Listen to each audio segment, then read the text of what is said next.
Bienvenue dans cette nouvelle présentation, donc petite formation sur le modèle d'affaires qui on appelle communément le business model Canva.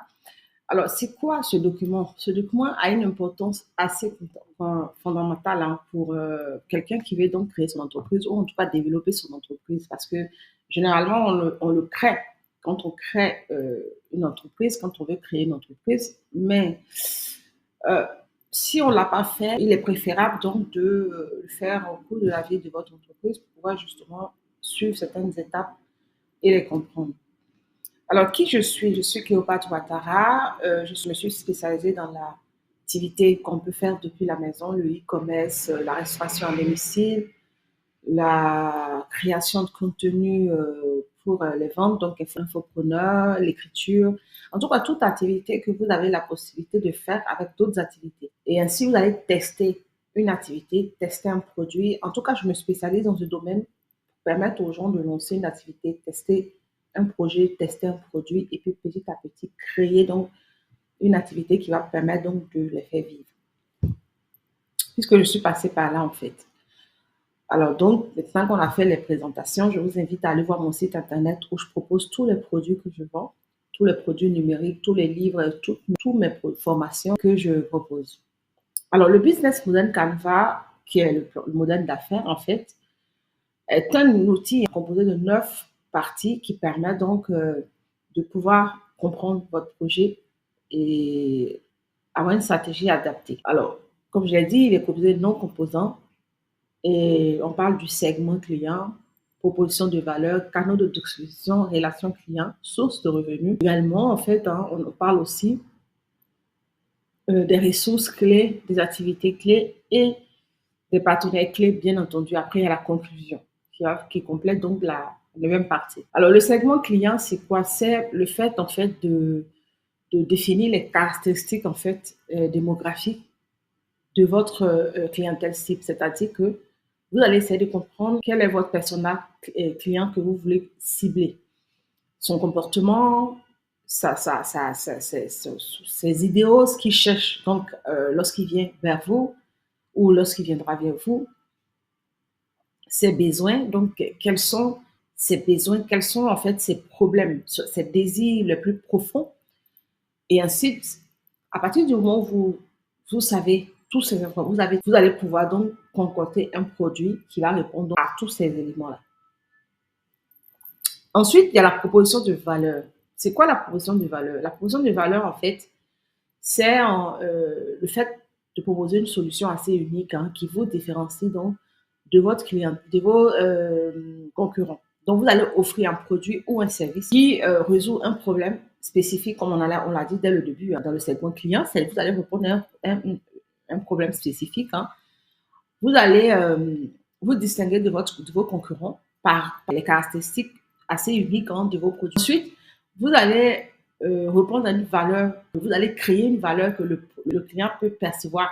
C'est-à-dire que lorsqu'on va acheter chez Amazon, lorsqu'on va acheter chez les grandes marques comme LVMH en fait, LVM, enfin toutes les marques Louis Vuitton et autres, on sait très bien que les gens vont acheter, rentrent dans une catégorie de personnes qui peuvent s'acheter des choses de valeur, mais surtout, on rentre dans une catégorie de personnes qui veulent répondre qui perçoit donc la marque comme quelque chose de très de valeureux, en fait, voilà, la valeur qu'ils considèrent le produit comme quelque chose de, de spécial, voilà, de différent que les autres marques qu'on peut acheter, les autres sacs qu'on peut acheter à 10 euros, 20 euros, ou les parfums, par exemple.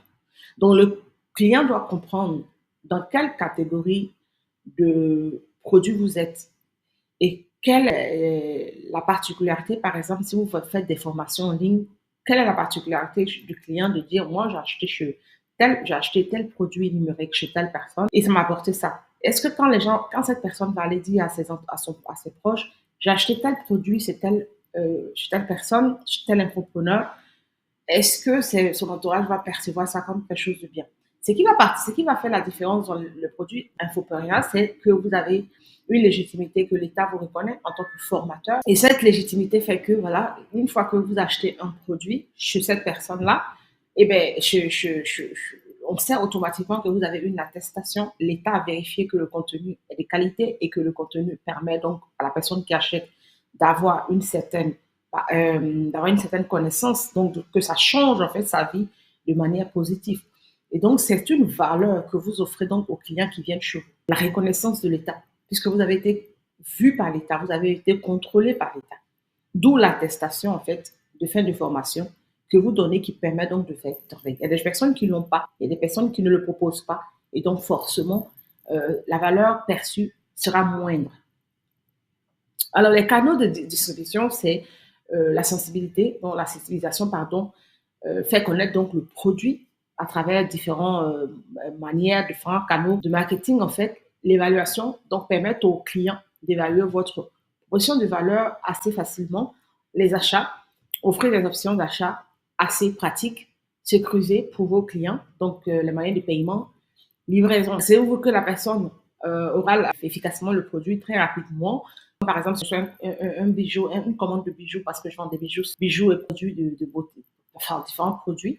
Sur Etsy, un de mes clients achète, surtout à cette période de l'année, je suis bien obligée de faire rapidement parce que mon client a besoin d'avoir son produit. Peut-être que ça va le motiver à donc acheter d'autres produits pour les fêtes parce que c'est la période des fêtes. Peut-être qu'il est en train de tester quelque chose pour pouvoir justement faire plus d'achats. Est-ce que si j'emmène très rapidement le produit, ça va permettre à mon client d'acheter très rapidement parce qu'il sait que s'il achète chez moi dans les 2, 3 jours, 4 jours, il a son produit. Relation avec la clientèle, c'est le service personnalisé, c'est-à-dire offrir une expérience sur mesure pour chaque client pour renforcer la fidélité. Je parlais de la rapidité dans laquelle vous emmenez le produit, la manière dont vous répondez aux clients, la manière dont vous excusez en cas d'erreur. Tout ça va faire que les clients...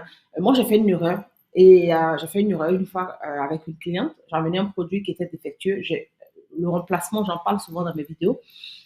L'emplacement, le client voulait ramener le produit. Je lui ai dit non, n'emmenez pas le produit puisque la faute vient de moi en fait. Donc, vous gardez le produit défectueux et je vous emmène un autre produit. C'est ce que j'ai fait d'ailleurs. Le client m'a noté, mais elle s'est acharnée à bien me noter. Elle a écrit partout, tous les moyens qu'il fallait pour que je puisse avoir des bonnes notes. Elle a fait parce qu'elle se sentait redevable en fait. Donc, c'est un peu psychologique ce que je dis, mais c'est ça. Créer un sentiment d'appartenance autour de votre marque. Alors, créer un sentiment d'appartenance autour de la marque, ça peut être des groupes, peut-être des groupes WhatsApp, ça peut être, voilà, des groupes, une chaîne YouTube, ça peut être une chaîne WhatsApp, ça peut être, voilà, les réseaux sociaux, ça peut être beaucoup de choses dans la manière dont le client va rentrer en contact avec vous. Assurez-vous donc le support de contenu, c'est assurez-vous que le service après-vente soit de qualité, c'est ce que j'expliquais tout à l'heure. Répondez aux gens, parlez-leur, expliquez-leur. Il faut qu'ils comprennent que vous comprenez leur situation.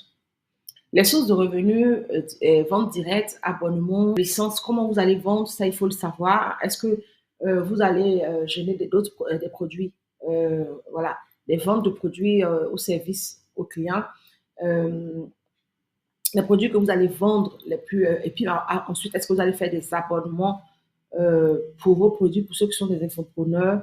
Ensuite, est-ce que vous allez octroyer des droits d'utilisation, de droits de propriété intellectuelle? Ça, c'est vraiment pour ceux qui font des produits infopreneurs ou autres. Après, les ressources clés, c'est vraiment les ressources humaines que vous allez utiliser, les ressources physiques, les ressources intellectuelles que vous allez utiliser. Donc, les brevets, marques pour les intellectuels, ressources physiques, c'est tout ce qui est l'installation, l'équipement, matériaux et autres. Les ressources humaines, c'est vraiment l'équipe qui va gérer le service client et bien d'autres choses, qui va être en contact avec le client. L'activité clé, c'est vraiment tout ce qui est qu'est-ce qui parle de production, fabrication de produits ou prestation de services de qualité, résolution des problèmes, développement des solutions innovantes pour que le client soit heureux et satisfait. Plateforme, réseaux sociaux, donc